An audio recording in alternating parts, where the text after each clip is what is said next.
আসসালামু আলাইকুম সুপ্রিয় চাষি ভাইরা, দেশের বিভিন্ন অঞ্চল ও প্রবাস থেকে যারা আমার এই ভিডিওটি দেখছেন সকলকে আমার কৃষি বাংলা 360 চ্যানেলের পক্ষ থেকে আন্তরিক অভিনন্দন। সুপ্রিয় চাষি ভাইরা, আপনারা সকলেই জানেন আমি প্রতিনিয়ত ভিডিও আপলোডের মাধ্যমে আপনাদেরকে কিছু না কিছু তথ্য দেওয়ার চেষ্টা করি, আর আপনাদের সকলের কমেন্টসের রিপ্লাই আমি দিই কিন্তু চাষি ভাইরা। সেই সাথে আমার ভিডিও থেকে আপনারা নাম্বার পেয়ে আমার সরাসরি কল করেন এবং হোয়াটসঅ্যাপে যোগাযোগের মাধ্যমে আপনারা কিন্তু আমার থেকে পরামর্শ নিয়ে থাকেন। আজকের এই ভিডিওতে পেঁয়াজ চাষিদের জন্য মাত্র দুইটি বিষয়ের উপরে আমি আলোচনা করব।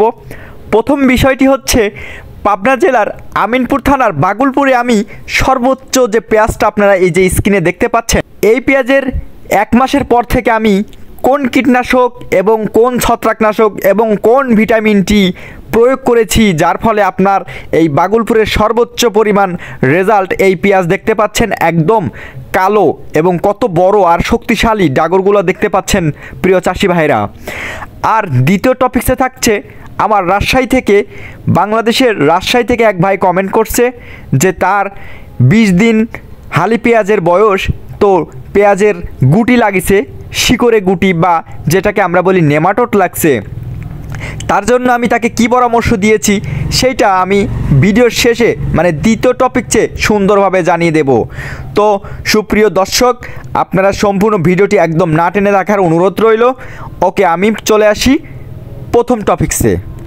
আপনারা যে পেঁয়াজটি এই মুহূর্তে দেখতে পাচ্ছেন এটি হচ্ছে পাবনা জেলার বাগুলপুরে সবচাইতে ভালো এই চকের সবচাইতে ভালো পেঁয়াজ, যেটা আগামরাও খুব একটা বেশি না।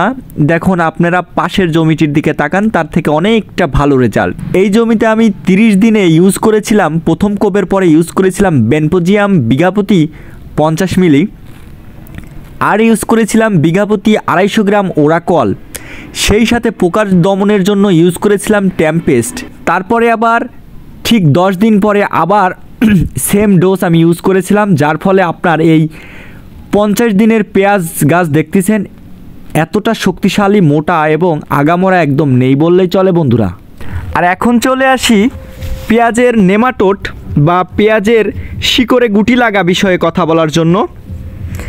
পেঁয়াজের শিকড়ে যদি গুটি লাগে সেক্ষেত্রে আপনারা ইউজ করবেন স্যামকো কোম্পানির রাগবি, যেটা অরিজিনালটা ইউজ করবেন।